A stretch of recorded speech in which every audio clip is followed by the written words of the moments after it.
Hey, welcome to this podcast of the REBT Advocates. I am Dr. Michael Edelstein, a clinical psychologist. I'm at 3minutetherapy.com. My usual co-host, Tommy Bateman, is on the road, so he won't be joining us. And our planned guest, Warren Farrell, the author of The Boy Crisis, is also traveling, so he won't be joining us. We'll be having Dr. Farrell sometime in the future. So filling in for Tommy, I'm very lucky to have Dr. Elliot Cohen, who we interviewed in our last interview, author of Making Peace with Imperfection, a very good book. And if you'd like to know more about it, go to Amazon, look it up, or go to our last podcast and you'll see it. Today, we're going to zoom in on disputing the D in the A, B, C, D, E, F of REBT, Rational Emotive Behavior Therapy, and discuss various ways to look at disputing, various ways to do it. So, Elliot, would you like to take a first stab at that? Sure, that'd be fine. The person that got all that started, obviously, was Albert Ellis, and Al was influenced by a philosopher by the name of Karl Popper. And Popper's view is that scientific theory is always subject to falsification, and it can be revised or abandoned based on whether or not it survives this test of falsification. And essentially, all forms of, or almost all forms of disputation are forms of falsification. You show that an irrational belief or premise is false by showing that it has certain implications that show that it's false. Oh, Elliot, I'm glad you brought up Karl Popper. He's a very important player in this whole thing. And I had a question about that. Is falsification in the Popperian view, is that just an empirical process? So, for example, if you have a hypothesis that all swans are white, you look at swans, and if you see a black swan, then that hypothesis is rejected. But it is, in principle, falsifiable. But that is an empirical process. Are there other ways, according to Popper, to falsify a hypothesis? Yeah, Popper was trying to get around the philosophical problem of induction. How do you justify induction?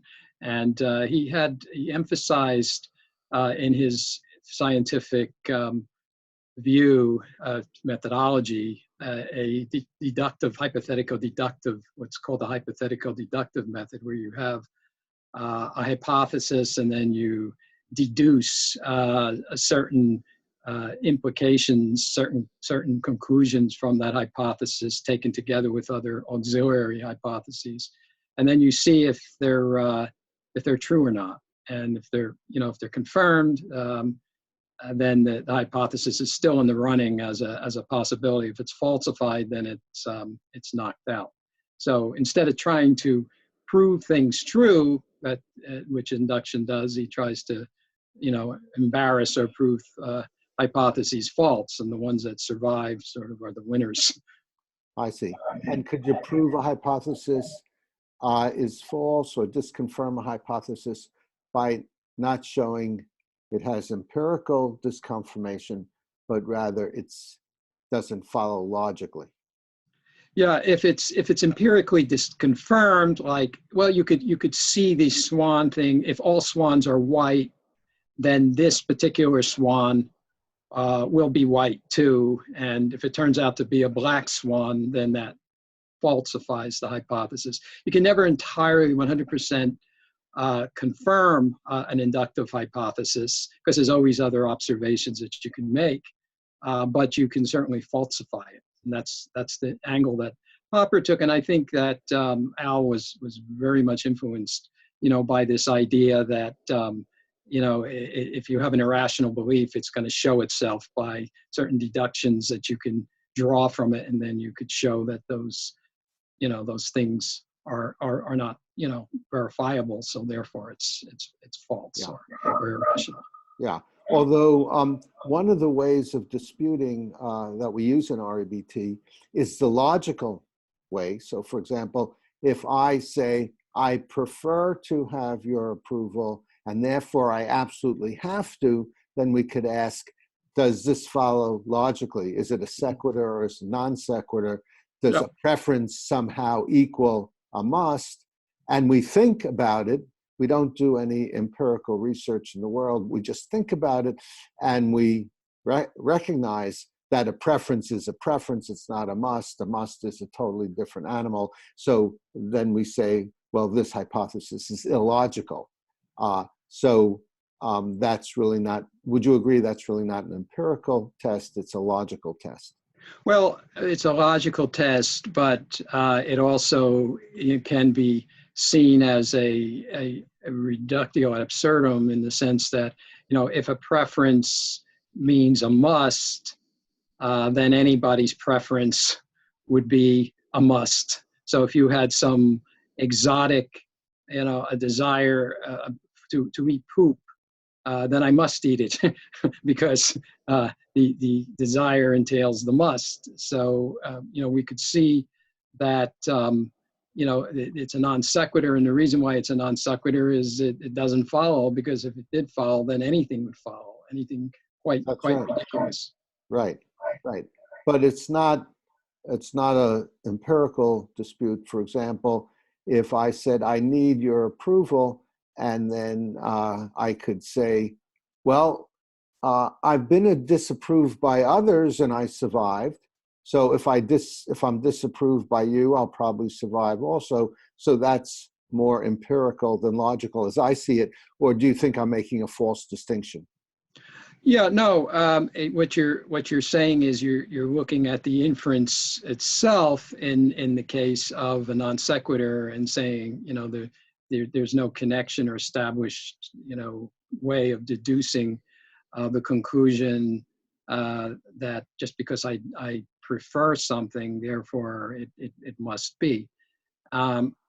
That's true, but I think that you would want to look at this in a fuller deductive fashion. In other words, I prefer X, therefore it must be, assumes a premise that if I prefer something, then it has to be. So that's a premise, that's a kind of hidden premise. It's a suppressed premise in that deduction. The actual argument, if you spelled it out, would be, if I prefer this, then it must be. Well, I do prefer it, therefore it must be.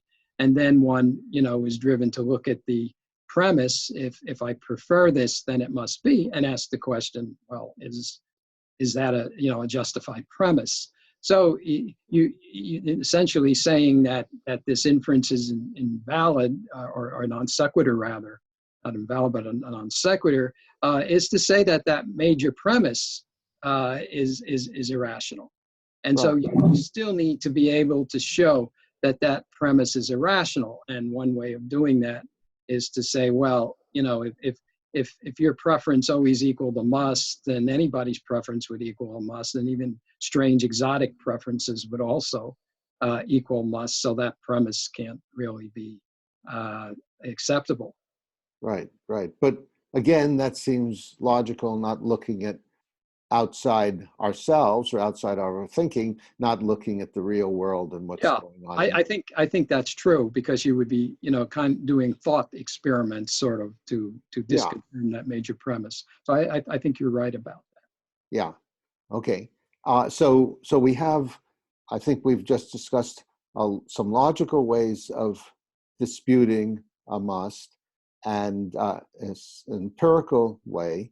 And also, would you agree there are pragmatic ways, meaning does it work? So, for example, with this example, I need your approval. So does this work for me in terms of helping me in any way in my life by telling myself I absolutely need your approval? And the obvious answer is no, it doesn't help me. There's no reason to believe you're going to approve of me more because I think I need your approval, as opposed to I strongly prefer your approval. You may like that idea. And also, if I think I need your approval, that often leads to anxiety. Am I going to get it? If I don't get it, this proves I'm a loser. So it doesn't work in helping me feel good. I feel anxious.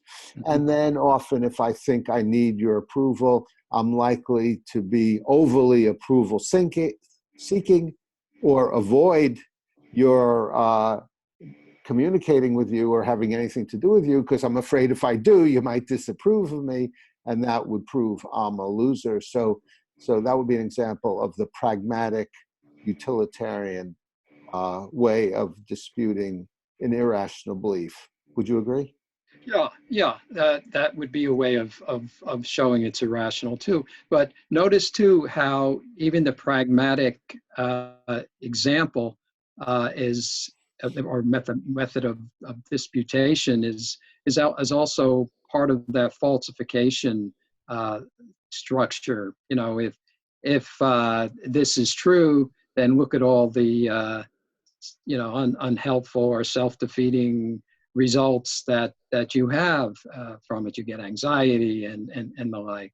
And if you reject those implications of that statement, then you're going to reject the statement. So it's actually a variation, a kind of a normative variation of the methodology of Popper, the falsification methodology.